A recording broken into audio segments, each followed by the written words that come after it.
திரு ரவிக்குமார், இங்க அதிமுக குறித்து திரு திருமாவளவன் சொன்ன கருத்துக்கும் எல்முருகன் சொன்ன கருத்துக்கும் என்ன ஒற்றுமை, என்ன வேறுபாடு? இல்லை, திரு அக்னீஸ்வரன் சொன்னது முழுக்கவே மற்ற நாங்கள் சொல்கிறத அவர் ஏற்றுக்கிட்டு தான் வழிமொழி தான் பேசுகிறாரு. என்ன சொல்கிறாருன்னா, இப்படி சொன்னால் அது இந்த கூட்டணியை பலவீனப்படுத்தும் அப்படின்னு சொல்கிறாரு. அது அப்போ எல்முருகன் அவர்கள் சொன்ன அந்த ஸ்டேட்மெண்ட் வந்து அந்த கூட்டணியை பலவீனப்படுத்தும் அப்படிங்கிறது அக்னீஸ்வரனுடைய கருத்து. அதாவது ஆர்எஸ்எஸ் கட்டுப்பாட்டுக்குள், பாஜக கட்டுப்பாட்டுக்குள், அவர்களுடைய வழிநடத்துதலில் அதிமுக சென்றால் இது வந்து கடுமையான பாதிப்பை ஏற்படுத்தும் அப்படிங்கிறத அவரும் அக்னாலஜ் பண்ணி தான் பேசுகிறார். இதே திரு பாக்கியாக இருந்தாலும் சரி, பெருமாள் மணியாக இருந்தாலும் சரி, நேரடியாக இதை வந்து அதிமுக இதுவரை மறுக்காது. எப்படி வந்து முருகபக்தர் மாநாட்டில் பெரியார் அண்ணாவை கடுமையாக விமர்சித்து அவங்க ஒரு வீடியோ போட்டாங்க. அன்றைக்கி அதில் ஒரு 4 அமைச்சர்கள் இருந்தாங்க. அவங்க யாரும் அதை பற்றி சொல்லலை, சிரிச்சிட்டு இருந்தாங்க. அதுக்கு பிறகு விமர்சனங்கள் வந்ததுக்கு பிறகு தான் அதை வந்து நாங்கள் அப்படி ஏற்றுக்கொள்ளவில்லை அவங்க மறுத்தாங்களே ஒழிய அது வரைக்கும் அவங்க அதை பற்றி சொல்லவே இல்லை. அப்படி சொல்லாததுனால அவங்க வந்து மறுத்துக்கிட்டு தான் இருக்காங்க அப்படின்னு திரு பாக்கி அவர்கள் ஒரு புது வியாக்கியானம் கொடுத்தார். கடவுள்கிட்ட போய் சொல்லு, அவர் மறுக்கலைங்கிறதுக்காக எடுத்துக்க முடியுமான்னு. கடவுள்கிட்ட அது அந்த லாஜிக்கு பொருந்தோம். ஆனால் நீதிமன்றத்து முன்னால் பொருந்தாதில்லை, மக்கள் மன்றத்துக்கு முன்னால் பொருந்தாதில்லை. இங்கே நீங்கள் மறுக்கலைன்னா அதை ஏற்றுக்கொள்கிறீர்கள் தான் அர்த்தம். மக்கள் மன்றத்தில் அதுதான் அர்த்தம், அதே போல் நீதிமன்றத்தில் அதுதான் அர்த்தம். அதனால் நீங்கள் வந்து கடவுள் இதில் போய் அங்கே நின்று கற்பகிறதுக்கு முன்னால் நின்று நாங்கள் வந்து சொல்கிறோம் அது இல்லைங்கிறதுனால நாங்கள் இப்படி பண்ணுறோம் அப்படின்னு அந்த லாஜிக்கை இங்கே பொருத்த முடியாது என்று நான் சொல்லுகிறேன்.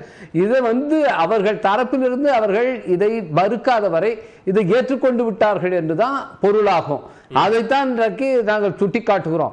இன்னைக்கு அதிமுகவுடைய நிலைமை என்பது இது எதுக்காக இதை நாங்கள் தொடர்ந்து எச்சரிக்க வேண்டியிருக்குன்னா, பாஜக வந்து இந்தியாவினுடைய பிற மாநிலங்கள், இன்னைக்கு மகாராஷ்டிராவில் எடுத்துங்க, சிவசேனாவோட கூட்டணி சேர்ந்தாங்க, சிவசேனாவை 2ஆ உடைச்சாங்க. அங்க சரத்பவார் கட்சியை 2ஆ உடைச்சு அதுல இருந்து 1 எடுத்துருக்காங்க. இன்னைக்கு எல்லா இடத்துலையும் நீங்க வந்து பீகார்லயே எடுத்துங்க, அங்க வந்து சிராக் பாஸ்வான், ராம்விலாஸ் பாஸ்வானுடைய மகன், அந்த ராம்விலாஸ் பாஸ்வானுடைய கட்சியை என்ன பண்ணாங்க, 2ஆ உடைச்சு அவருடைய சித்தப்பா அவங்க உறவினர்களே பிரித்து அவருக்கு எதிராக போட்டாங்க. அவர் தனியாக நின்று 5 MP ஜெயிச்சு வந்ததுக்கப்புறம் அவரை அமைச்சரவையில் சேர்த்துக்கிறாங்க. இப்படி வந்து தொடர்ச்சியாக வந்து கூட்டணி கட்சிகளை முதலில் கபலீகரம் செய்வது தான் பாஜகவுடைய அணுகுமுறை. அதைத்தான் அதிமுகவிடம் கூடுதலான உதாரணமாக புதுச்சேரியில் சொன்ன அந்த உதாரணத்தை திமுகவோ அதன் கூட்டணி கட்சிகளோ சொல்லும் போது தொடர்ச்சியாக அதிமுக அதுக்கு பதில் சொல்றாங்கல்ல, எந்த கும்பனாலும் அதிமுகவை கபலீகரம் செய்ய முடியாது அப்படிங்கிற கருத்தை சொல்றாங்கன்னா அப்ப அவங்க உறுதியாகத்தான் இருக்கிறாங்க. பாஜகவையோ அல்லது நீங்க சொல்ற மாதிரி ஆர்எஸ்எஸ்ஐயோ எதிர்கொள்வதற்கு அவர்கள் தயாராக இருக்கிறார்கள்ங்கிறத பதிலா சொல்றாங்கல்ல.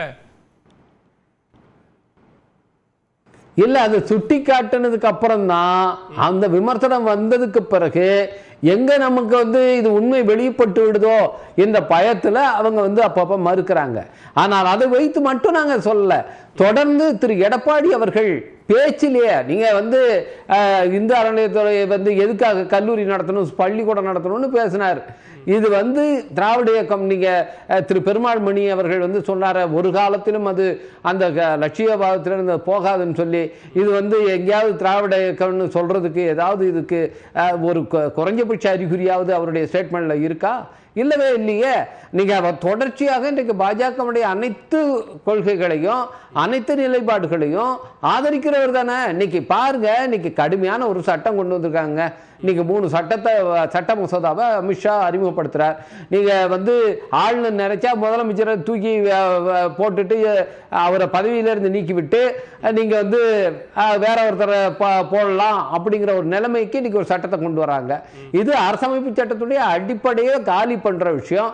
அதே மாதிரி மக்கள் பிரதிநிதித்துவ சட்டத்துக்கு எதிரான விஷயம்.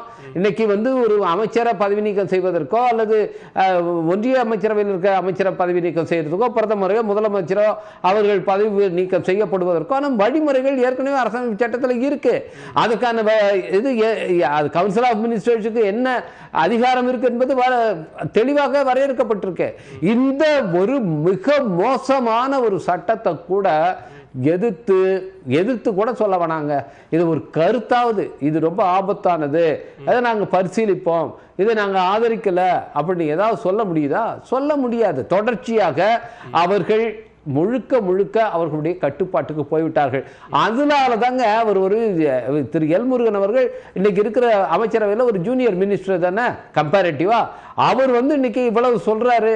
ஆமா, நாங்க தான் வழி நடத்தோம், அது என்ன தப்பு என்று கேட்கிறார் என்று சொன்னால் திரு எடப்பாடி பழனிசாமி அவர்கள் அந்த அளவுக்கு அவருடைய தலைமை பலவீனம் அடைந்து விட்டது என்பதை திரு எல்முருகன் அவர்களும் நன்றாக புரிந்து வைத்துக் கொண்டுதான் அந்த அசர்ட்டிவா அவர் பேச முடிகிறது. தங்களுடைய ஆதிக்கத்தை மேலாதிக்கத்தை இங்க எஸ்டாபிஷ் பண்றாங்க அந்த கூட்டணி மேல. அமித்ஷா அவர்கள் இங்க பேசும்போது அவர்கள் பாஜகவுடைய ஆதிக்கத்தை எஸ்டாபிஷ் பண்றாங்க. இந்த நரேட்டிவை நீங்க திமுக அதன் கூட்டணி கட்சிகள் அதிமுகவுக்கு எதிராக செட் பண்றீங்க. அதன் மூலமா தேர்தல்ல நாங்கள் மட்டுமே வெற்றி பெறுவோம் அப்படிங்கிற ஒரு தோற்றத்தை உருவாக்க முயற்சிக்கிறீங்க அப்படிங்கிறாரு அக்னீஸ்வரன். இல்லை, இப்படி இது நாங்கள் செட் பண்ணி தான் இதை செய்யணும்னு அவசியமே இல்லை. நாங்கள் உண்மையிலேயே ஒரு ஆதங்கத்தில் ஒரு கரிசனத்தில் சொல்கிறோங்க. அதிமுக என்பது ஒரு திராவிட கட்சியாக நாங்கள் இன்றைக்கும் பார்க்கிறோம். அதுக்குன்னு ஒரு பாரம்பரியம் இருக்குது, ஒரு தொடர்ச்சி இருக்குது. அதை அழிக்காதீர்கள். ஏன்னா அதிமுக என்கிற ஒரு கட்சி வந்ததுனால தாங்க இன்றைக்கு இந்தியாவுடைய பல மாநிலங்களில் மாநில கட்சிகளுக்கு மாற்றா ஒரு தேசிய கட்சி தானே இருக்கு. இன்னைக்கு பீகார் எடுத்துங்க, உத்தரப்பிரதேசத்தை எடுத்துங்க, ஆந்திராவை எடுத்துங்க, தெலுங்கானாவை எடுத்துங்க, ஏன் கேரளாவை எடுத்துங்க, எல்லா இடத்துலையும் மாற்றா என்ன இருக்கு? ஒரு தேசிய கட்சி தானே இருக்கு. அதிமுக என்ற ஒரு கட்சி உருவானதுனால தான் இங்க ஒரு தேசிய கட்சி ஒரு மாற்றாக இங்க வரவே முடியல. அது காங்கிரஸா இருந்தாலும் சரி, பாஜக இருந்தாலும் சரி.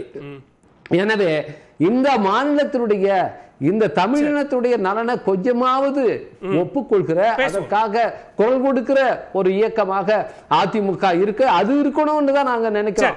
அந்த இடத்தை பாஜக ரீப்ளேஸ் பண்ணிடக்கூடாது என்கிற ஆதங்கத்தில் நாங்க சொல்றோம். சரி, பேசுவோம்.